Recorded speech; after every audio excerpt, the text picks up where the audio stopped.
ফার্মে থাকতে গেলে যে কত রকমের কাজ করতে হয় তার কারণ হচ্ছে গিয়ে এটাই আমার ঘর, এটাই আমার অফিস।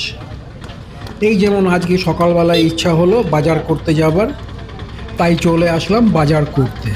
খুব একটা যাই না, কিন্তু যখন ইচ্ছা করে তখন আমি চলে যাই। তারপরে যেমন এই গাড়িটা ফার্মে যাবে, একে আবার রাস্তা দেখিয়ে ফার্মে নিয়ে যেতে হলো। এই গাড়িটাতে আছে মুরগির খাবার। মুরগির খাবার বলতে ছোট ছোট দানার মতো পাথর খাবারের সঙ্গে মিশিয়ে দেওয়া হয় মুরগিকে। গাড়িটা একটু পেছনে আছে। এখানে রাস্তা দুদিকে ভাগ হয়ে গেছে, একটা ফার্মে যাওয়ার রাস্তা আর একটা গাড়ি কাঁটা করতে যাওয়ার রাস্তা।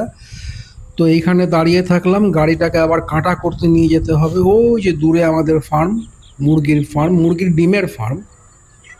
রোজ প্রায় 2 লাখ ডিম এখানে তৈরি হয়। গাড়িটার কাঁটা হয়ে গেল, এবারে গাড়ির পেছন পেছন আমরা যাচ্ছি।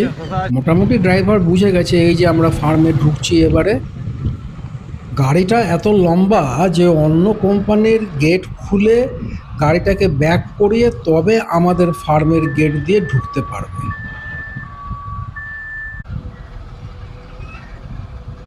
ফার্মে যে কোনো গাড়ি ঢুকুক না কেন, গাড়িটাকে স্প্রে করতে হবে, মানে ফিউমিগেশন করতে হবে।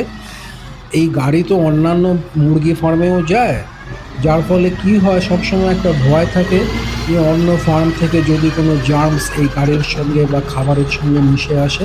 সেই জন্য গাড়িগুলোকে যখনই ঢোকে ফিউমিগেশন করে তবেই গিয়ে ঢুকাতে হবে।